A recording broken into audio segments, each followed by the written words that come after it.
इंसार मिलता है क्षेत्र के जिले के लोगों का के लिए। जो माननीय विधायक जी कह रहे हैं कि सीता खुदरी की बात है, यहाँ पर बरगी डैम जो अधिकांशतः जो जमीन है वो मंडला के लोगों की गई, फायदा किसको मिल रहा है?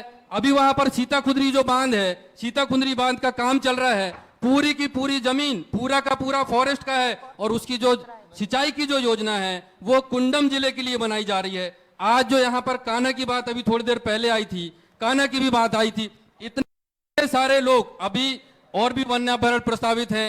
आज तक सिर्फ और सिर्फ यहाँ के लोगों को सिर्फ विस्थापित किया गया है, पुनर्वास करने की कोई बात नहीं हुई। होता विरोध भी आप लोगों ने किया है भैया, आप लोगों के नेतृत्व में चुटका परियोजना का विरोध होता आ रहा है इतने दिनों से। ये इतने दिनों से आप लोगों के नेतृत्व में चुटका परियोजना का विरोध हो रहा है। आप बताइए ये चीज। एडवोकेट भी सर रुकिए, राकेश जी आप तो एडवोकेट भी हैं, अच्छा पक्ष रखते होंगे मजबूती से। मैं तो एडवोकेट इन्हें समझ रही थी जब शुरुआत में मैं आई थी, मुझे लग रहा था कि आप जो हैं भूपेंद्र जी होंगे, लेकिन देखिए मैं आपसे इसलिए ये सवाल कर रही हूँ, दरअसल अभी रोजगार की बार बार बात चल रही है। एक बच्ची ने भी सवाल पूछा था बीच में, लर्न एंड अर्न की आप बात करते हैं, पड़ोस में आपका छत्तीसगढ़ है, यहाँ पे भी बाकायदा युवाओं को पैसे दे रहे हैं, मध्य प्रदेश में भी दिए जा रहे हैं। ये लर्न और अर्न के नाम से दे रहे हैं, वहाँ वो किसी और नाम से दे रहे हैं। देश भर में आप युवाओं को सिर्फ पैसा बांट रहे हैं। मेरी उम्मीद आप लोगों से है कि उनको सक्षम कब बनाएंगे? यदि इतने सारे आइडियाज हैं तो उनको आप क्यों नहीं इम्प्लीमेंट करते हैं? बिल्कुल, देखिए जैसा कि आपका कहना है इस बात से मैं भी सरोकार रखता हूँ, लेकिन जहाँ तक मंडला की बात आती है, इतनी देर से यहाँ पर बहुत सी बातें चल रही हैं, आप लोगों ने प्रश्न किए, अच्छे जवाब आए कि अगर मंडला की बात जब आती है और एक विकास की बात आप लेकर के जाते हैं तो उसमें सभी बातों का समावेश होता है, चाहे हमारे युवाओं के रोजगार की बात हो, चाहे किसानों के खेत के पानी की बात हो। तो सबसे पहली बात तो ये बात आनी चाहिए, बार बार जो घूम फिर करके प्रश्न आता है कि प्रश्न किससे होना चाहिए। मेरा तो ये कहना है कि जो जवाबदार लोग हैं, जिनके हाथों में सत्ता है, जिनके हाथों में कमान है, जिनको जनता ने चुनकर के भेजा, प्रश्न तो उससे आता है। लेकिन कुछ दिनों से ये परिपाटी बदल सी गई है कि प्रश्न आजकल विपक्ष से होते हैं। मतलब आप आरोप लगा रहे हैं? किस पर? हम पर। आप पर नहीं लगा रहे हैं। हाँ, मतलब जो बात आती है उस बात मीडिया में बीच में हूँ ना, मैं बीच में हूँ ना। अब रही बात मेरी बात जो आपने सर मैं इशारे समझती हूँ और मैं समझ गई कि आप किस तरह बोल रहे हैं। देखिए जब मैं छत्तीसगढ़ में सवाल करती हूँ तो वहाँ बोला जाता है कि आप बीजेपी का पक्ष ले रही हैं। जब मैं यहाँ बात करती हूँ तो ये हम तैयार हैं इस चीज के लिए। जवाब नहीं, यदि आपको जनप्रतिनिधि बनाया, अभी एक बात विनोद जी ने कही कि जब तक हम ये ग्लास या हम बोतल नहीं उठाएंगे तब तक काम नहीं होगा। इसका प्रयास तो हमें करना होगा। मर्सकोली जी आपको करना चाहिए था। बिल्कुल करना क्या होगा। तैयारी है? क्या विरोध उस तरह से है? शराब की बात ये करते थे लेकिन उसके बाद ठंडे पड़ गए, रेत की बात करते थे उसके बाद ये ठंडे पड़ गए। पड़े या नहीं पड़े सर बताइए? बिल्कुल नहीं पड़े, आए दिन होते हैं। और हम तो इस बात को अभी आपसे कह रहे हैं कि जब सत्ता किसी चीज में शामिल हो जाए, नंबर एक। नंबर दूसरा, जहां तक शराब और रेत की आप बात कर रहे हैं, तो जब जिस प्रदेश के सीएम प्रेस कॉन्फ्रेंस में उस ठेकेदार को और उसके मैनेजर को बैठाल करके और उस प्रेस कॉन्फ्रेंस में वीडियो कॉन्फ्रेंसिंग में कलेक्टर को बैठाल करके ये बोले कि राजस्व आना चाहिए, आपको इनको सहयोग करना है, इसके बाद आप क्या उम्मीद कर सकते हैं कि क्या लाभ होगा और जनता के चिल्लाने से क्या होगा? देखिए दो सवाल हैं आपके। एक तो जो सीवर का सवाल है जी। एक जनमांग थी लंबे समय से कि गंदे नालों का पानी मां नर्मदा में प्रभावित हो रहा है और सरकार ने सीवर लाइन का जो प्रोजेक्ट मंडला में दिया है और उसका काम चल रहा है। मैं ये पूछना चाहता हूं कि किसी भी काम को यदि किया जाता है बगैर गड्ढे खोदे तो लाइन डलेगी नहीं, तकलीफ तो होगी। मकान भी यदि आदमी स्वयं रह रहा है मकान में यदि वो बनाता है तो भी उसको बहुत तकलीफ। किसी भी काम को यदि कहीं भी पूरे देश में किसी भी शहर में यदि फ्लाईओवर बनते हैं या डेवलपमेंट रोडें बनती हैं तो बहुत तकलीफ होती है लोगों को। यदि तकलीफ हो रही है तो बाद में खुशहाली भी तो आना। जिस उद्देश्य से वो बन रही है, सीवर लाइन डल रही है, वो मां नर्मदा में गंदा पानी ना जाए इसके लिए बन रही है। और स्वाभाविक है थोड़ी बहुत तो दिक्कत होगी। थोड़ी बहुत नहीं सर, सड़क आप 6 साल से बना रहे थे, जो मुख्य सड़क की बात हो रही है जी। आप सीवरेज की बात कर रहे हो, शहर में अभी कितने एक्सीडेंट हुए हैं पिछले महीने, ये आपको पता होगा शायद। तो ये कम से कम कीजिए ना सर, कम की तरफ कीजिए ना। इसके काम लिए कर रहे हैं, गड्ढे खोद के रख दिए, फिर बारिश आ गई, फिर एक नया काम हो गया। इसके लिए मैं आपको बता दूं, मैं लगातार, चूंकि नगर पालिका जो क्षेत्र नगर पालिका इसके ऊपर है नहीं, ये काम जो है राज्य सरकार और केंद्र सरकार का है। किसकी है? इसकी मॉनिटरिंग किसकी जो है? राज्य और केंद्र सरकार? है यूडीसी की है, लेकिन हम यूडीसी के साथ मिल करके नगर पालिका, और हम जितना इनके ऊपर दबाव डाल सकते हैं और अच्छे गुणवत्ता के साथ काम हो जाए और जनता को तकलीफ ना हो, इसके लिए निश्चित तौर पर हम काम कर रहे हैं। ये सब लोग जानते हैं कि कोई भी व्यक्ति यदि हमारे पास आता है, तत्काल हम उस जहां भी समस्या होती है उस पे हम तत्काल कार्रवाई करते हैं। खैया मोहल्ला जो है और सब्जी आप मंडी इसी के सवाल वहां जो से- नाला है, जो पूरी नर्मदा जी में जो वो नाला जाता है, वो पूरा गंदगी से बजबजा रहा है, उसके लिए क्या करेंगे? नहीं, उसी की तो बात हो रही, सीवर की। सीवर लाइन अलग मुद्दा है, मैं नाले की बात कर रहा कौन सा हूँ, नाला? जो रानी रामगढ़ स्कूल से वो बीच वाला जो नाला है, एक मिनट, उस खाई पे- खाई वाला हाँ, खाई वाला हाँ, नाला है, हाँ, आप- और जिसमें झुग्गी झोपड़ियां नीचे बनी हुई है, जहां पूरे अवैध काम चल रहे हैं, शराब से लेके स्मैक, दारू, गांजा सब चल रहा है।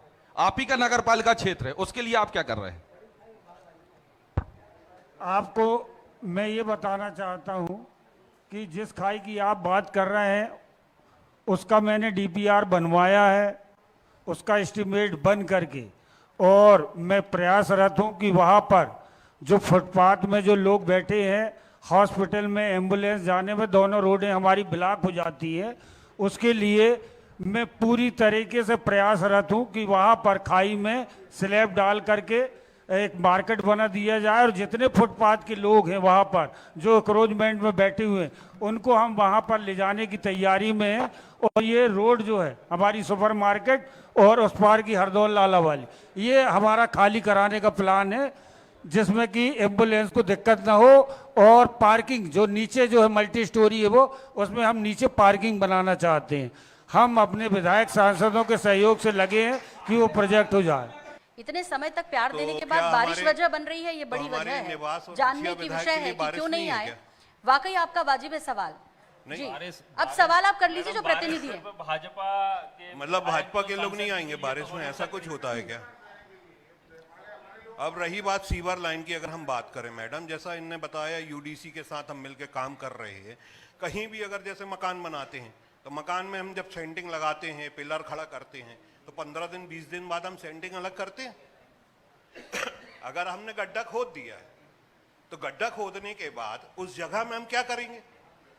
जब अगर पाइप डल गया तो उसको पैक करेंगे कि खुला छोड़ देंगे? विनोद जी से सवाल है। हाँ जी। चलिए सर जल्दी से। मैं पहले भी एक चीज आप लोगों को बता चुका कि मैंने लगातार इस पे काम कर रहा हूं, और जहां जहां मेरे पास यदि कहीं खबर आती है कि यहां पर गड्ढे हो गए हैं, मैं तत्काल आजकल ठेकेदार को नहीं लगा रहा हूं फोन, मैं एमपी यूडीसी के जो इंजीनियर है उनको लगाता हूं और वो काम करवा रहा हूं मैं लगातार। अभी तो बारिश है तो और भी मुश्किल होगी मुझे सर तो कराना। ऐसा- नहीं, क्योंकि इसके ये बाद काम मैं- होना चाहिए पहले, मैम, बारिश इसके के बाद पहले भी मैं काम कर रहा हूं, बारिश के अभी पहले भी काम कर रहा होना हूं। चाहिए सर। मैडम यदि हमें इस तरह की वातावरण है तो जाहिर तौर पे मुझे जिम्मेदार हैं ऐसा आप याद लोग। है कि 2 महीने पहले सीवर लाइन के गड्ढे में हमारे अध्यक्ष जी की खुद गिर गए थे, घुटने में चोट लग गई थी। 1 महीने खुद वो नगर पालिका नहीं गए। सर समय सीमा होनी चाहिए, ये हर कोई भी शहर की समस्या है, हुआ है तो समय आप 2 सीमा दिन, नहीं 3 होती, दिन बाद गड्ढे बंद लंबे कर दो। समय तक छोड़ दिए जाते हैं खुले। राकेश जी क्या तैयारी, क्या उम्मीद करे इस बार आपसे जनता कि आप उनके लिए इस विधानसभा चुनाव में क्या नया देने वाले हैं, क्या बेहतर देने वाले हैं? अभी जो भूपेंद्र जी इन्होंने तो कई सारे सवाल उठा दिए, और ये सवाल जाहिर तौर पर जनता के मन में भी है, देखिए मैं नाराज जनता- है वो, आप लोगों से भी है और बीजेपी से तो है ही। बिल्कुल मैं जनता ही के मन की बात आपसे करना चाहूंगा कि जिस प्रकार से भय भूख और भ्रष्टाचार हटाने का नारा देकर के एक सरकार आई थी, उस बात को जनता बहुत अच्छे से समझ चुकी है। और मैं तो सीधी बात कहता हूं कि यहाँ पर मंच पर बैठ के आंकड़ों की जादूगरी करना बहुत आसान है। ये मध्य प्रदेश सरकार को और केंद्र की सरकार को बहुत अच्छे से आता है। अगर इतना ही विकास है तो एक बाप अपने नवजात बच्चे का 100 थैले में भरकर जबलपुर से मंडला क्यों लाता है बस में? अगर यही विकास है तो एक बाप अपनी बेटी के 100 को साइकिल पर क्यों ढोता है? अगर यही विकास है तो यहां से 4 किलोमीटर दूर बिनेका और जंतीपुर की छतें इस बरसात में क्यों टपकती हैं? अगर यही विकास है तो ये विकास जो अभी बानगी देखने मिली 3 दिन पहले जो सर चढ़कर बोल रही है वो उसकी बानगी, ये विकास की बात अगर ये करते हैं। लेकिन मैं कहना चाहता हूं कि ये भ्रष्टाचार पर बात क्यों नहीं करते, शिक्षा पर बात क्यों नहीं करते, बेरोजगारी पर बात क्यों नहीं करते। अभी पलायन की बात कुछ लोग बोल रहे थे, तो शिक्षकों की पार्टी चलती है। उसने आरोप लगाया कि मुझे मुर्गा बनाने को कहा जाता है, अभी निलंबित किया गया। तो ये आंकड़ों की बाजीगरी बिल्कुल नहीं, धरातल पर क्या स्थिति है आप ये बताइए। अभी मैं ताजा उदाहरण देता हूं, अभी एक स्कूल का मामला आया, हमारे सारे मीडिया के लोगों ने छापा, 2 कमरे का स्कूल जिसकी कुल लागत 10 लाख रुपए है, उसके मेंटेनेंस पे, उसके रंग रोगन पे 35 लाख रुपए निकाले गए। एक सिंगल भारतीय जनता पार्टी का ठेकेदार, इनका पदाधिकारी पूरे आदिवासी विकास विभाग के काम करता है। ठीक है, आए एक दिन मिनट मैं maintenance जयदत्त के जी से पैसे पूछ लूं, निकलते ये हैं। बीजा डांडी का जिक्र कर रहे हैं। 11 लाख रुपए दिया। इसके अलावा मैं बताना चाहूंगा कि माननीय कुलस्ते जी ने स्टील मंत्रालय से यहाँ पे ऑक्सीजन प्लांट लगाया है। यहाँ पे अभी आपको बहुत जल्दी मेडिकल कॉलेज की सौगात मिलने वाली है। रहा सवाल डॉक्टर्स का, वो हम प्रयासरत हैं। अब हमारा दुर्भाग्य ये भी है कि कुछ डॉक्टर अच्छी खासी प्रैक्टिस सोच के और कांग्रेस में जाके नेता बन गए, तो ये भी हमारी एक विडंबना है। एक सवाल और था सर, एक सवाल और था सर, प्लीज एक सवाल और था। नवजात बच्चे को पॉलिथीन में लेकर आए थे, इतने विकास के बावजूद भी ये हालात। नहीं, ये देखिए बहुत मानवता वाला प्रश्न है ये। मैं समझता हूं अगर ये किसी के संज्ञान में आता तो इसमें कांग्रेस बीजेपी सरकार ये कोई विषय नहीं है, ये कोई विकास या कोई राजनीति का विषय नहीं है। जिस भी व्यक्ति को, एक समझदार इंसान को अगर ये दृश्य देखने को मिलेगा तो वो मानवता के नाते उसकी मदद करेगा। उपलब्ध नहीं हुई थी, क्या वजह थी बताइए। एम्बुलेंस उपलब्ध, हाँ ऐसी स्थिति आती है, पुलिस बाद में जाती है, पहले हम लोग खड़े होते हैं। ये जो बात हो रही है, ये आरोप, ये बात हो रही है आरोप प्रत्यारोप नहीं। सर को दे दीजिए एक सवाल, वो भी एक मिनट सर पहले। ये जो बात है, की बात चल रही है, ये बात व्यवस्था की है। हाँ। ऐसी व्यवस्था इतनी चरमराना नहीं चाहिए कि किसी को किसी शव को या बच्चों को हम थैली में लेके जाएं। बात उस व्यवस्था की हो रही बात मेरे डॉक्टर बनने की, जयू भाई एक 5वीं बार बोल चुके हैं, और इनके जिनको मैं हरा के आया उनके ये मतलब उनके बड़े भाई के प्रतिनिधि हैं, और उनको वो चुभती रहेगी जब तक मैं यहाँ रहूंगा कि ये डॉक्टर रहते तो अच्छा रहता। रही बात एक भाई ने कहा, हमारे जिले की स्वास्थ्य व्यवस्था की चिंता है। डॉक्टर साहब, आपने जो एक प्रक्रिया चालू की, तो मैं आपको बता दूं कि अभी 3-4 डॉक्टर और लाइन में लगे चुनाव लड़ने के लिए। प्लांट दिए हैं, मल्लम प्लांट दिए हैं, डायलिसिस की ये स्थिति होगी, 24 वेटिंग है। नैनपुर का डायलिसिस मैं जलपुर जा करवा रहा हूँ। और रही बात नर्मदा जी के जल की, नर्मदा की जल में न पौए न शराब के पौए तैर रहे हैं। और रही बात, आप एक अन्यथा मत लीजिएगा मेरी बात को, आप एक माँ बहन हो, आप एक समझती हो एक डिलीवरी की पीड़ा को बता रहा हूँ ना। अभी ये स्थिति हो गई है, जितने भी यहाँ से रेफर होते हैं, 108 वर्ष से मैं टच में रहता, चूंकि मेडिकल लाइन का आदमी हूँ, ये यहाँ से मालूम यहाँ घनसोआ जा रहा है और घनसोआ से बरगी होते घुस रहे हैं, और रास्ते में डिलीवरी, इतने बड़े गड्ढे कूद रही गाड़ी, सीजर के बाद यहाँ डिलीवरी हो रही है, तो मैं बता रहा हूँ ना। मैडम, मैं आदरणीय तिवारी जी ने एक शब्द कहा अभी कि ये आदिवासियों का एरिया है, मतलब आदिवासी जिला है, विकास की बात हो रही है। मुझे लगता है कि इन चाहे 70 और 20 को और जोड़ लें आप, तो इन इतने सालों में जितने भी जनप्रतिनिधि बने, सब 70 और 20 में 20 के झूले में झूलते रहे। हो सकता है अगली बार कांग्रेस की सरकार बने तो वो 5 का ये आंकड़ा इधर कम हो जाएगा, इधर का आंकड़ा बढ़ सकता है, लेकिन एरिया मतलब जो चीजें रहेंगी वो वही रहेगी। अगली बार भी कोई ऐसी बहस होगी तो कोई 70 की बात करेगा तो कोई 20 की बात करेगा। मूल रूप से जिस चीज को विकास के लिए कहा, आज हमारे जो पूर्व के जितने भी जनप्रतिनिधि हैं, आज यहाँ पे बहुत सारे ऐसे साथी होंगे, आज इन्होंने इतना विकास कर दिया कि विकास का यह पैमाना हो गया कि आदिवासियों के नाम को, उनकी डिग्निटी को कम करने का पूरा प्रयास किया इतने दिनों में। अब तो मंडला में यह भी बात चल रही है कि आदिवासी जनप्रतिनिधि अच्छे से काम नहीं कर सकते, इनके अंदर इच्छा शक्ति नहीं है, यहाँ पर सामान्य सीट लागू किया जाए, सामान्य एक घोषित लागू किया जाए। मतलब सोचिए कि इतने सालों में जो लोग समाज के नाम से चुनाव लड़कर जीतते हैं, बनते हैं, और बनने के बाद सिर्फ और सिर्फ अपना स्वार्थ देखते हैं, निजी हित देखते हैं, और अपने मतलब जिस कौम से आए हैं उनका स्तर इतना गिरा देते हैं कि लोग उस पर प्रश्न चिन्ह लगाएं कि इनके यहाँ अच्छा काम नहीं होता। आदरणीय जयू जी ने एक बात कही कि डॉक्टर साहब यहाँ पे लड़े। एक आम जनता के मन में, उसके मानस में क्या चीज रहती है? कोई प्रोफेसर लड़ेगा तो वो सोचेगा कि शिक्षा के क्षेत्र में अच्छा काम करेगा। आदरणीय डॉक्टर साहब लड़े, जनता ने सोचा कि डॉक्टर हैं तो हो सकता है, कुछ नहीं तो सिर्फ स्वास्थ्य के क्षेत्र में तो कोई ऐसी काम हो, कोई ऐसी उपलब्धि हो। तो मैं तो उनसे पूछना चाहता हूं कि आप सामाजिक क्षेत्र से गए थे, सामाजिक क्षेत्र में आपकी क्या उपलब्धि है? सांस्कृतिक क्षेत्र में आपकी क्या उपलब्धि है? और जो रोजगार सृजन की बात कर रहे हैं उसमें आपकी क्या उपलब्धि है? आज 4.5 साल बाद उन बातों को फिर से घुमाना और कहना, मैं समझता हूं कि ये चीजें हैं, मुझे लगता है फिर से डिग्निटी और आदि। अभी एक और विषय आया था कि पूरे देश में मंडला की आज एक ऐसी पहचान है कि पूरे देश के अन्य प्रदेश में यही बात आती है कि अगर किसी को लेबर चाहिए है तो आप मजदूर चाहिए हो तो मंडला से लेके आ जाओ। बीच में आंदोलन होते हैं, कुछ बात होती है तो घुमा फिरा के रोड को कहां निवास से चालू कर दिया जाता है और फिर निवास वाले विरोध करते हैं तो फिर इसे इसको चालू कर दिया जाता है। आखिर ये मुझे लगता है कि इन विषयों पर जो जिम्मेदारी से और गंभीरता से जो जनता चुनती है, मैं तो पब्लिक को और आवाम को कहूंगा कि स्वतंत्र एक अच्छा नेतृत्व खड़ा होना चाहिए जो सबके बारे में अच्छा और बेहतर सोच सके। ठीक, अभी तक तो ये ऑप्शन क्यों नहीं हुआ? लगातार सत्ता मिलती रही, कभी कांग्रेस पर विश्वास करते रहे।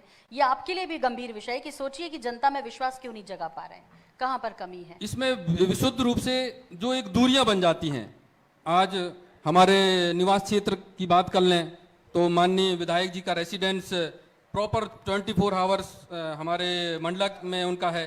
मुझे लगता है कि दो या शायद 3 दिन भी ऐसा, 3 रात भी शायद माननीय विधायक जी ने कभी गुजारी हो निवास क्षेत्र में, तो शायद मैं उनसे पूछना चाहूंगा अगर 1 सप्ताह भी अगर कंटिन्यू उनने निवास क्षेत्र में रहा हो तो एक जो दूरियां हैं, एक जो संवाद की कमी होती है पब्लिक और जो जनता के बीच में, ये जो मुख्य रूप से है और जो एक प्लानिंग है, एक सोशल, मुझे लगता है कि मंडला जिले के लिए जो शासकीय योजनाएं तो बनती हैं उनके साथ साथ यहाँ के लोगों के लिए सोशल एक पॉलिसी बनाकर लोगों के बीच में काम करने की आवश्यकता है। उसमें रहते हुए इन्होंने उस क्षेत्र के लिए क्या कर दिया, ये मतलब एक ट्राइबल बेल्ट के एरिया को देखते हुए ये ऐसी बातें करते हैं।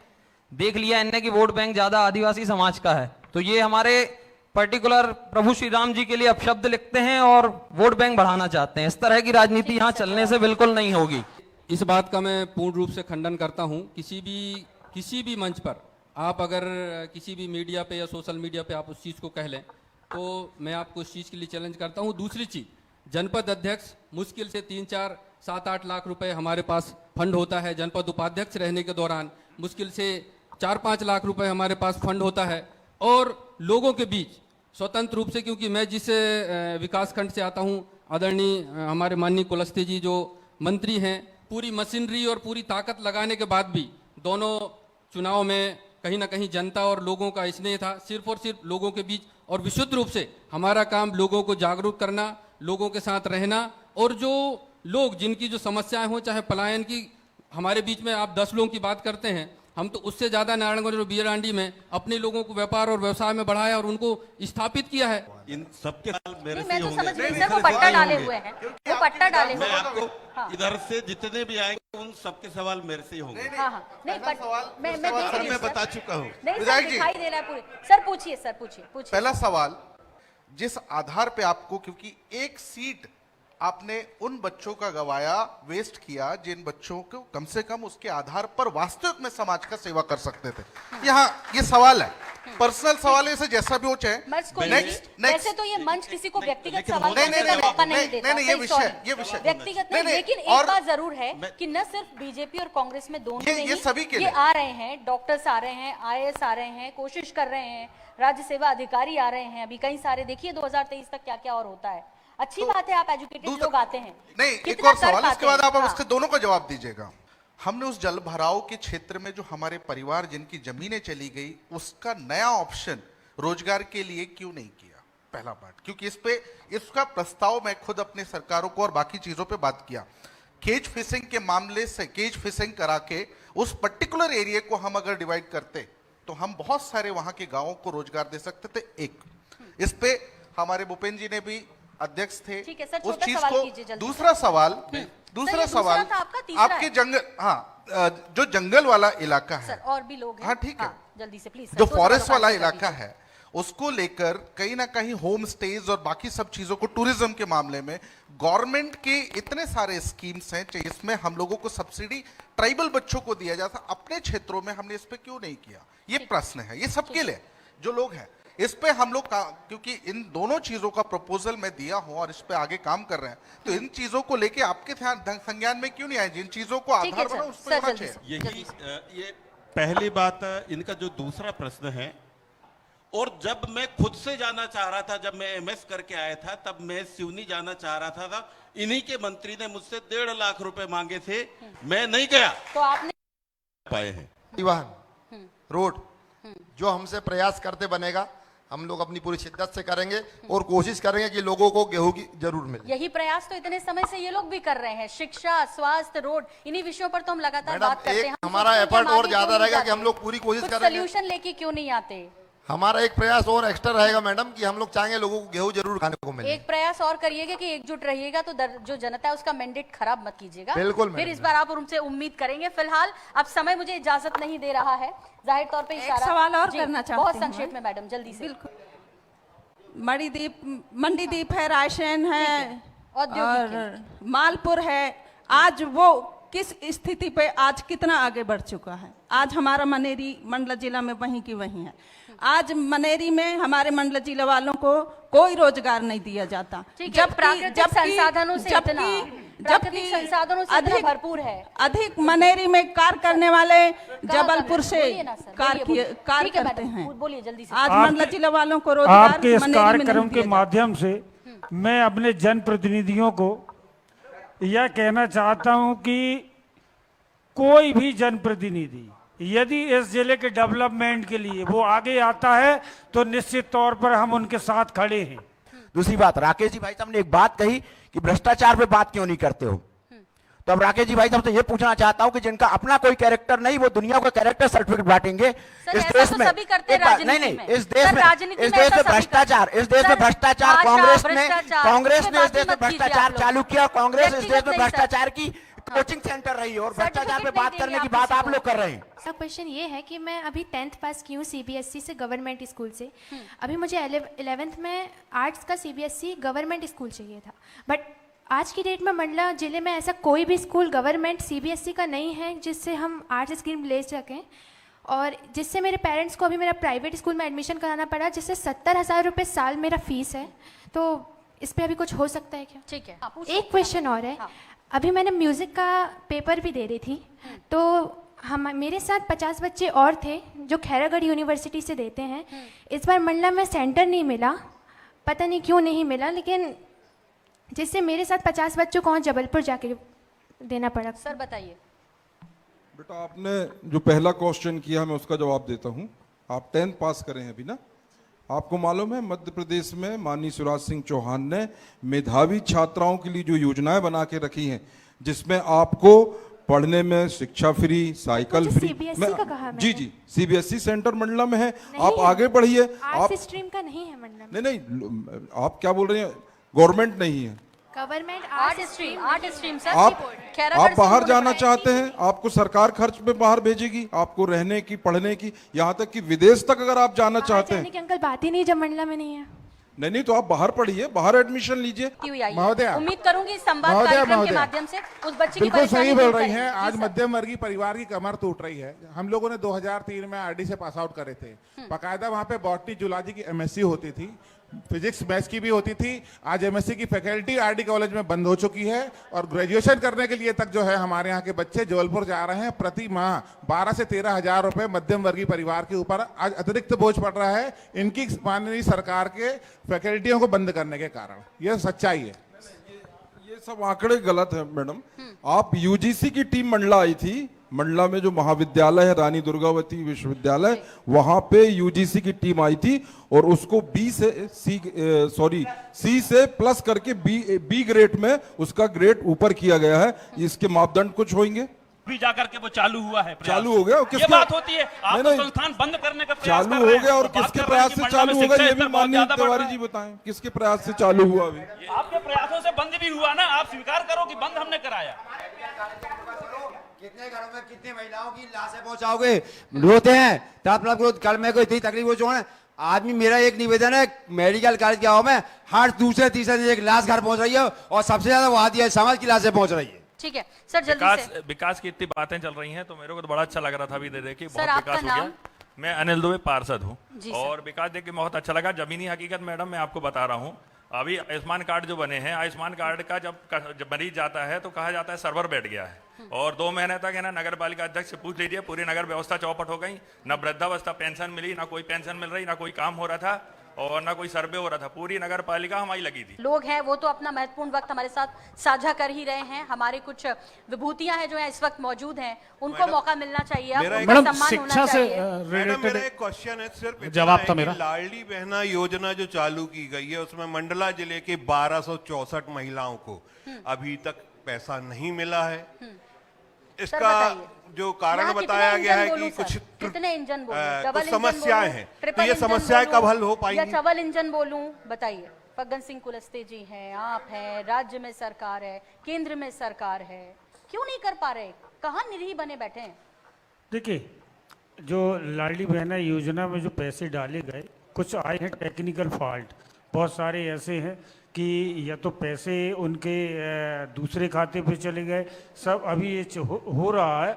हम लोग प्रयास कर रहे हैं कि जो भी गड़बड़ी बीच में हुई वो टेक्निकल है। ऐसी उम्मीद के साथ अब जो है कार्यक्रम में हमारे सम्मानित व्यक्तियों ने जितना समय दिया है उसके लिए, जी सर प्लीज। समस्त जनप्रतिनिधियों से, चाहे वो कांग्रेस के हों चाहे भारतीय जनता सर अपना पार्टी नाम बता दीजिए। किशोर कछवाहा जी, मैं उपाध्यक्ष हूँ जिला कांग्रेस कमेटी से। जी। और क्वेश्चन ये है कि ये जनप्रतिनिधि जब टिकट मांगने के लिए आते हैं, इन्हीं से क्वेश्चन है मेरा, इनसे जवाब चाहूँगा, तो ये क्या सोच के आते हैं? इनका विजन क्या रहता है, इनकी सोच क्या रहती है कि हम क्यों विधायक बनना चाहते हैं, ये बताएं मुझे। विधायक, सांसद या जनपद अध्यक्ष, कोई भी उसमें ये क्या सोच के आते हैं, इनकी सोच क्या होती है, ये मेरा जानना। मर्स कोले जी, क्या विजन लेकर आए थे? वही जो आपसे पैसे लिए थे या कोई और भी था? वो सोच के अनुरूप क्या ये काम करते हैं, ये बता दो मुझे। विजन जब हम आते हैं क्षेत्र की, चूंकि मैं सामाजिक पृष्ठभूमि से भी हूं और मैं पहले से काम कर रहा था, तो जो बेसिक हमारे यहाँ की जो समस्याएं हैं, चाहे वो बेरोजगारी की हो, गरीबी की हो, पलायन की हो, और ये शिक्षा स्वास्थ्य इनकी है, इनका बेहतर मैनेजमेंट के माध्यम से इन कमियों को दूर करना, ये हमारा मुख्य उद्देश्य है। और ये लगता है सभी राजनीतिक पार्टियों के सदस्यों का हो, लेकिन हम ये करके दिखाएंगे। अब आने वाला जो समय है अच्छा है, जब पूरी सरकार हमारे बीच में आएंगी तो निश्चित रूप से हम ये बताएंगे कि हम किस प्रकार का मैनेजमेंट के माध्यम से, बेहतर इंप्लीमेंट के माध्यम से हम इन व्यवस्थाओं को दुरुस्त करना चाहते हैं।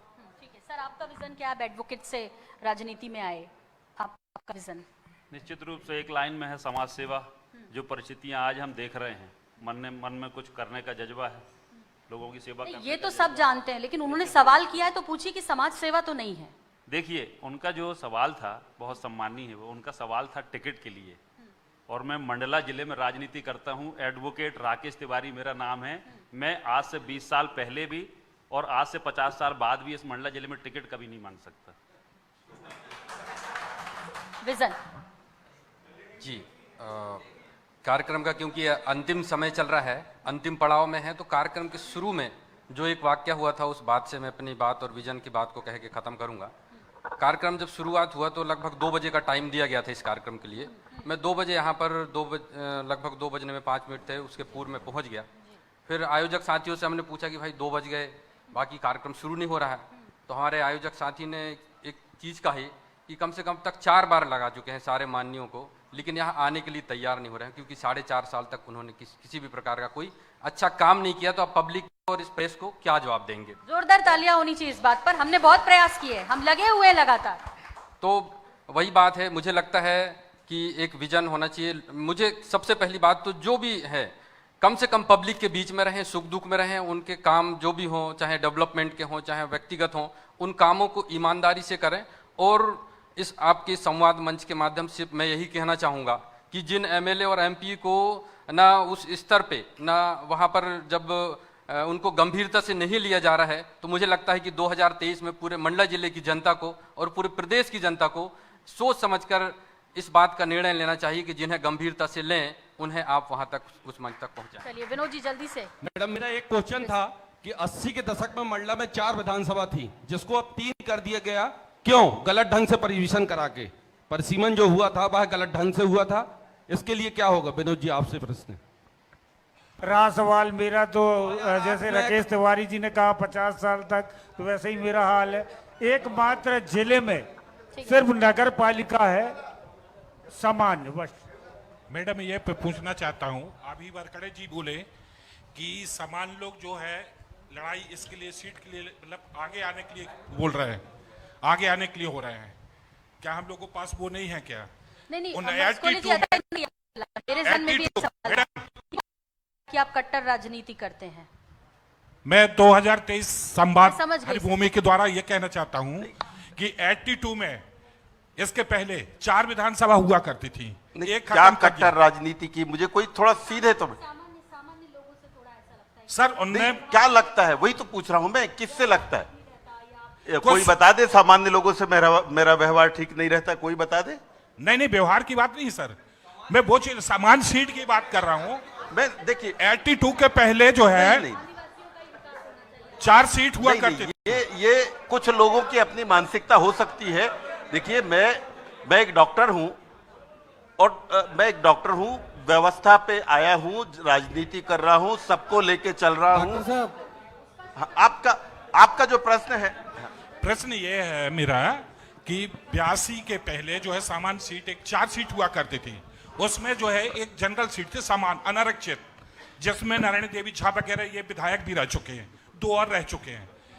कुछ स्वार्थी तत्वों द्वारा ये, चूंकि मैं नहीं हुई इसमें, परिसीमन के बाद जो ये हुआ है, उसके पहले तो मैं उस समय यहाँ मैं नौकरी पे भी नहीं आया था, लेकिन ये परिसीमन के बाद की जो स्थितियां हैं ये है, उनका कुछ क्राइटेरिया होगा, मुझे नहीं मालूम। और आगे परिसीमन के बाद कैसा स्थिति बनेगा ये तो उनके एक होगा कोई क्राइटेरिया। अगर सामान्य लेवल का क्राइटेरिया होगा तो निश्चित रूप से सामान्य सीट होगी, इसमें कोई बात ही नहीं है। उसका एक परिसीमन का एक क्राइटेरिया होगा, वो उसी हिसाब से होगा। मेरे कहने ना कहने से थोड़ी ना फर्क पड़े। एक मिनट, हम लोग दिल्ली गए थे, भोपाल भी गए, परिसीमन आयोग को ज्ञापन दिया, उन्हें मुख्य निर्वाचन पदाधिकारी ने भी बोला कि साहब आपका जो परिसीमन उस समय हुआ, तो उन्हें प्राइवेटली बताया, सुनिए, उन्होंने कहा कि ये रेस्ट हाउस में बैठ के हुआ है, आपने जो ज्ञापन दिया है आपको 2025 में बुलाया जाएगा। आज कुलस्ते जी होते उनको हम लोग कितना याद कर रहे हैं। पुराना एरिया काट दिया गया था पूरा। डॉक्टर साहब आपसे निवास में कर दिया, हमारे बाबा को निवास में कर दिया। आपसे मैं बोलना चाहता हूँ, आपने मंच से बोला कि आदिवासी समाज का पलायन हो रहा है, आप ये नहीं जानते कि सामान्य वर्ग का भी यहाँ से पलायन हो रहा है। आज मेरा छोटा भाई कहता है कि जब जंगल और जमीन आपकी है, आदिवासी समाज की है, तो मैं यहाँ प्लाट रख के क्या करूँगा? करेंगे यदि यहाँ सवालों का जवाब नहीं देंगे। मैंने एक मिनट मैंने पलायन की समस्या पर चिंता जाहिर की। पलायन हर गरीब आदमी जो रोजगार की तलाश में होता है, कोई आम जनता और सामान्य की बात नहीं की आपने। अन्य गरीब वर्ग भी है जो यहाँ से पलायन करता है। आपने सामान्य वर्ग के लिए कुछ बोला, क्योंकि आप बोलते हो जंगल और जमीन मेरी है, आदिवासियों की है, तो यहाँ सामान्य जनता क्यों पलायन नहीं कर रही? आदमी पलायन कर रहा है। आप विषयांतर कर रहे हो। विषय अंतर कुछ नहीं है। विषय अंतर ये है कि जो आदिवासियों के नाम पर अब तक जीतते रहे, उन्होंने उनके लिए भी कुछ नहीं किया, और सामान्य वर्ग तो आरक्षण में पिस ही रहा है। आज यही कारण है। अब हमारे साथ जो अशोक मरस्कले जी मौजूद हैं, जो कि विधायक हैं निवास के, उनको स्मृति चिन्ह देने का समय आ चुका है। जिला पंचायत सदस्य भूपेन बरकड़े जी को स्मृति चिन्ह देने का समय आ चुका है। मैं लखन भांडे जी से आग्रह करूंगी कि मंच पर आए। हमारे मंडला संवाददाता INH 24/7 के वो हैं। इसके अलावा मैं अनुरोध करना चाहूंगी संजय साहू जी से, जबलपुर से आए हैं और महाकौशल प्रमुख हैं हरिभूमि के। सर, स्वागत के लिए मंच पर आपका आमंत्रण है। आनंद सोनी जी को मैं बुलाना चाहूंगी कि वो मंच पर मौजूद हमारे जो मंचासीन अतिथि हैं उनका स्वागत करें। सबसे पहले अशोक मरस्कोले जी का स्वागत के लिए संजय जी मंच पर मौजूद हैं, महाकौशल प्रमुख हरिभूमि। सर, आप लोग ताली तो बजा दीजिए, अपने अपने वालों के लिए बजा दीजिए। भूपेन सर, तालियां नहीं आ रही तो मैं क्या ही बोलूं। भूपेन बरकड़े जी के स्वागत के लिए मैं आमंत्रित करना चाहूंगी आनंद सोनी जी को, और साथ ही साथ संजय जी आप स्मृति चिन्ह INH और हरिभूमि परिवार की तरफ से संवाद 2023 के लिए विनोद कछवाहा जी का भी स्वागत हो रहा है। जोरदार तालियां वहां से तो आ जाएं अब कम से कम। और राकेश तिवारी जी के सम्मान के लिए भी मैं स्मृति चिन्ह और शॉल के द्वारा INH 24/7 और हरिभूमि परिवार सम्मानित कर रहा है। सवाल बहुत सारे हैं और सवाल होने चाहिए। सवाल होते हैं, संवाद होता है, तभी उसका हल निकलता है। लेकिन मंडला क्षेत्र के बारे में लंबे समय से उसका हल नहीं निकल रहा। कई बार कई टीमें मीडिया की यहाँ आती हैं, लेकिन हल कितनी होती हैं, ये एक बड़ा विषय है और इसे खत्म करना चाहिए। आप तमाम जनप्रतिनिधियों से यही अनुरोध है। और अब जो मंचासीन अतिथि हैं वो हमारे साथ हैं। कुछ और लोगों को मैं मंच पर इनवाइट करना चाहूँगी। उसकी वजह ये है कि अब वो लोग जो वास्तविक तौर पे समाज के लिए सेवा कर रहे हैं, हमारे भविष्य के लिए सेवा कर रहे हैं, उनकी बारी है सम्मानित होने की। और मैं इसके लिए मंच पर आग्रह करूंगी सीनियर विधायक नारायण पट्टा जी को बिछिया से, कांग्रेस से मंच पर आ जाएं। इसके अलावा मेरा अनुरोध है संजय कुशराम जी से, जिला पंचायत अध्यक्ष बीजेपी, कमलेश टेकाम जी गोंडवाना गणतंत्र पार्टी से हमारे बीच नहीं है फिलहाल, वो यहाँ पर। नगर पालिका अध्यक्ष विनोद कछवाहा जी से, वो मंच पर ही हैं। नगर पालिका उपाध्यक्ष अखिलेश कछवाहा जी से कि वो मंच पर आ जाएं। सोनू भलावी जी का भी मैं आग्रह करूंगी कि वो मंच पर आ जाएं। कौशल्या मरावी जी भी हमारे बीच हैं, जिला पंचायत घुघरी से। आपसे भी मेरा अनुरोध है, आप मंच पर आ जाएं। जी मेरे साथ हैं। अब मैं नाम लूंगी और किस तरह से समाज की सेवा अपना कर रहे हैं ये आपको विस्तार से वो बताएंगे। दीपक शर्मा जी, समाज सेवी नैनपुर। दीपक शर्मा जी, जिन्हें INS 24/7 हरिभूमि परिवार सम्मानित कर रहा है। जोरदार तालियों के साथ कई सारे सवाल भी पूछे। मैंने कहा सवाल पूछे जाना बहुत जरूरी है, तब जाकर हमारे जो नेता हैं वो डरते हैं कि क्या होगा चुनाव के वक्त, भले वो 4.5 साल कुछ करें या ना करें। दीपक जी वो शख्स हैं, यदि कहीं कोई दुर्घटना होती है, एक्सीडेंट होता है, तो डेड बॉडी को छीने में लोग संकोच करते हैं। ये व्यक्ति ऐसा है जो बॉडी को टुकड़े टुकड़े समेट के और जहां कहीं हो समाज सेवी करता है। एक बार जोरदार ताली हो जाए इस बच्चे के लिए। पूर्णिमा रजक जी। पूर्णिमा रजक जी हैं क्या? इन्होंने बुसू में इतना नाम कमाया है, लगभग 100 गोल्ड मेडल जिले को दिलवाए इनने। पूर्णिमा रजक, इनके कोई संबंधी हो या यहाँ पे? समीर जी आप आ जाएं। समीर वाजपेयी जी। इसके बाद अब्दुल शाहिद जी। अब्दुल शाहिद जी वो शख्सियत है जो अस्पताल में यदि किसी मृत्यु हो गई तो 100 को उनके घर तक पहुंचाने का कार्य करते हैं और इस दौरान उनको जितना भी पारितोषिक मिल जाए वो शहर से ग्रहण करते हैं, कभी मांग नहीं करते। यदि कोई है उनके साथ?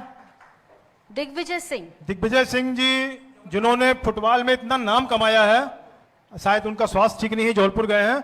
उन्होंने मोहगांव में बच्चों को बहुत आगे बढ़ाया है फुटबॉल जैसी विधा में। संजीत चौरसिया जी। संजीत चौरसिया वो व्यक्तित्व है जिन्होंने पहले ही अटेम्प्ट में सिविल जज की परीक्षा पास की और आज ट्रेनिंग में है। प्रोटोकॉल के मद्देनजर वो यहाँ पर नहीं आ पाए, उनके गार्जियंस को बुलाया गया था। रतलाम पोस्टिंग भी हो गई है। जोरदार ताली हो जाए एक बार संजीत के लिए। शक्ति पटेल जी। शक्ति पटेल राष्ट्रपति पुरस्कार। शक्ति पटेल, आप ऐसे शिक्षक हैं जिन्हें राष्ट्रपति पुरस्कार प्राप्त हुआ है, अंजनीय क्षेत्र से आते हैं। जोरदार तालियां बजती रहें कृपया। श्रीवास जी समाज सेवी। श्याम श्रीवास जी ऐसे समाज सेवी हैं जो बरसों से बच्चों को स्विमिंग सिखा रहे हैं। शायद वो भी। राकेश शुक्ला जी नर्मदा समग्र। ओमकार यादव जी। ओमकार यादव जी यहाँ है क्या? हम सब। रानू चंदौल जी। इनके बारे में थोड़ा सा बता दूं, पत्रकार हम सब हैं। ओमकार यादव जी पत्रकारिता जगत में एक ऐसी शख्सियत है, नहीं बोलना चाहिए लेकिन यह है कि परिवार की स्थिति ऐसी है कि यदि हम आज सुबह है तो शाम की व्यवस्था नहीं है, उसके बावजूद आज समय में वो एक साप्ताहिक अखबार चला रहे हैं, चिलमन नाम उसका, और कहीं किसी बड़े अधिकारी के सामने न झुके उन्हें न बिके। यही शख्सियत हम चाह रहे हैं सम्मानित करना, लेकिन चलिए कोई बात नहीं। बाकी तो आजकल पत्रकारों के कहा जाता है वसूली करते हैं, सब नहीं करते।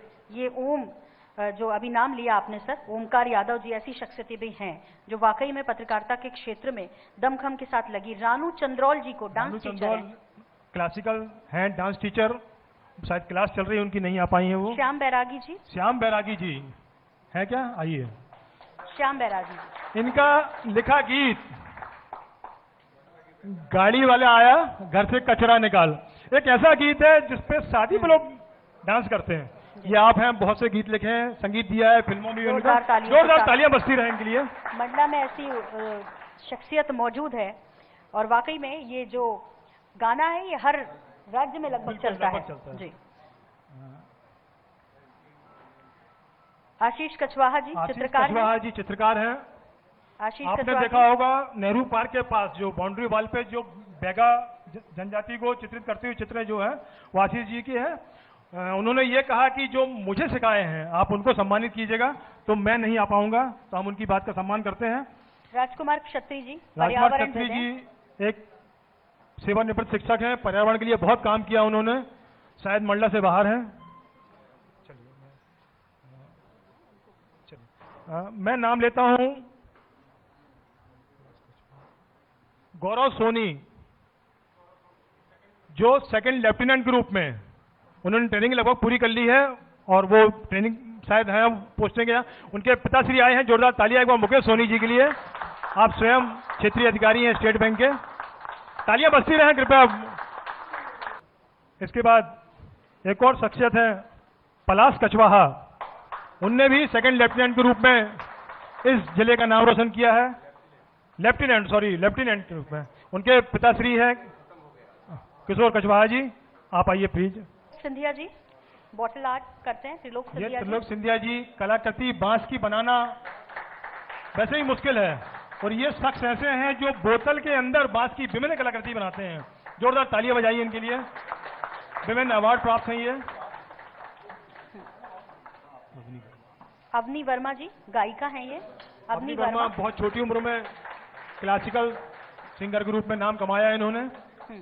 और इसके बाद मैं कुछ अपनी व्यक्तिगत पीड़ा, हम ये कार्यक्रम करना चाह रहे थे, कोई अदरवाइज ना लें कृपया। तो कुछ हम चाह रहे थे 5 प्रायोजक मिल जाए हमको शहर में। एक मिनट, एक खूबसूरत सा पहले अवनी वर्मा जी हैं, और जाहिर तौर पर अवनी क्या गाती हैं, गीत में भी कई विधाएं हैं, वो बहुत महत्वपूर्ण है। क्या गाती हैं अभी थोड़ा सा सुनाएंगे इस कार्यक्रम के माध्यम से, तो थोड़ा सा ये जो कार्यक्रम है वो तमाम राजनीतिक सवाल और जवाब से अलग हटकर कुछ बेहतर सुनने का मौका मिलेगा। लाडली बहना का गीत जो प्रदेश में बज रहा है वो अवनी जी ने गाया, फिर तो जोरदार तालियां होनी चाहिए। अवनी। ओम नमः शिवाय, शिवाय नमः शिवाय, ओम नमः शिवाय, शिवाय ओम नमः शिवाय। कर रही हैं कला के माध्यम से, इनको पूरा मौका मिलना चाहिए, वैसा प्लेटफॉर्म मिलना चाहिए, और मंडला में वो तमाम सुविधाएं मिलनी चाहिए जिससे उन्हें उधर भटकना होना पड़े। क्योंकि बेटियों के लिए, महिलाओं के लिए बहुत आसान नहीं है कि घर के बाहर जाकर वो शिक्षा ले सके, और उसकी वजह यह है कि असुरक्षित या असुरक्षा की भावना जिस तरह से बढ़ रही है, वो एक कारण है कि पेरेंट्स आगे नहीं जाने देते। मनोज द्विवेदी जी, आप सबने देखा होगा बंजर चौराहे पे जो बैगा बैगी का एक स्टेच्यू बना हुआ है, वो आप ही की देन है। जोरदार तालियों से इनका स्वागत कीजिए। किसी पद पे रहे भी आप काम कर सकते हैं समाज के लिए, यदि इच्छा शक्ति है तो, वरना तो विजन लेकर आते हैं, करते कितना है, फिर उसके सवालों के जवाब देने पड़ते हैं। इस बीच अब मेरा आग्रह है आर के सोनी जी से, हमारे इस कार्यक्रम में जिन्होंने महत्वपूर्ण भूमिका निभाई है, मैं जो सहयोग से संभव हो पाया कहने जा रहा था कि अपनी पीड़ा, हम मंडला में 5 प्रायोजक चाह रहे थे, लेकिन लगभग 50 प्रतिष्ठान हम गए, कहीं कोई रिस्पॉन्स नहीं मिला। जब मैं दुखी होकर बैठा था तो कहते हैं ना, जब कुछ नहीं होता तो परिवार और भाई साथ आते हैं। मेरे बड़े भाई हैं, बोले क्या हो गया, तो मैंने बताया ऐसी स्थिति। अरे क्या, बहुत छोटा कारोबार है और अभी 1.5 साल हुआ शुरू हुए, रिटायर्ड आप बैंक अधिकारी हैं। उन्होंने बोला मेरा नाम दे दे, प्रायोजक चलो। गीता ट्रेडर्स जो देख रहे हैं आप, आपका है भाई, पर जोरदार इनको कि कम से कम मंडला के लोग ऐसे सहयोग करने आगे तो आए हैं। बहुत बहुत धन्यवाद, और इसी के साथ बहुत सारा आभार आप सभी का। एक बार फिर से अभिनंदन करूंगी कि इस कीमती वक्त के बीच आपने INS 24/7 हरिभूमि परिवार के लिए वक्त निकाला है, अपना समय हमें दिया है। ऐसे ही मंडला के लिए करते रहिए, किसी की उम्मीद मत कीजिए। मां नर्मदा को छलनी होने से रोकिए, उन्हें गंदा होने से रोकिए, क्योंकि वो जब देती हैं आशीर्वाद तो वो ये नहीं देखती कि वो बीजेपी को दे रही हैं, कांग्रेस को दे रही हैं, निर्दलीय को दे रही हैं, वो मंडला वासियों को देती हैं। इस प्रकृति को बचाइए जिसकी बहुत जरूरत है। आनंद सोनी जी, आभार प्रदर्शन के लिए मैं आपको कहना चाहूंगी कि मंडला वासियों का धन्यवाद आप अपने शब्दों में कीजिए। आप सभी सम्मानित जन, मंडला के प्रबुद्ध जन, हमने एक प्रयास किया शासन, प्रशासन और पब्लिक के बीच सामंजस्य बनाने का। आपने अपनी बात रखी, आपने अपना जवाब दिया। जवाब कितना सार्थक रहा, हमारा सवाल कितना महत्वपूर्ण रहा, यह तो समय बताएगा और देखने वालों ने देखा है। हम उम्मीद करेंगे कि हम और आप दोनों मिलकर मंडला के विकास के लिए आगे कारगर प्रयास करें। मंडला में हम पैदा हुए, मंडला के प्रति हमारी जिम्मेदारी बनती है। हम आपसी मतभेद भूलकर यदि मंडला के विकास में सब एक साथ होंगे तो निश्चित रूप से मंडला भी अन्य जो विकास के नगर हैं, महानगर हैं, जिनको कहा जाता है विकासशील हैं, उस क्षेत्र में, क्योंकि मंडला में पोटेंशियल बहुत है। हमारे यहाँ जल, जंगल, जमीन, जन सब कुछ है, लेकिन सिर्फ एक कहते हैं ना राजनीतिक इच्छा शक्ति की कमी है।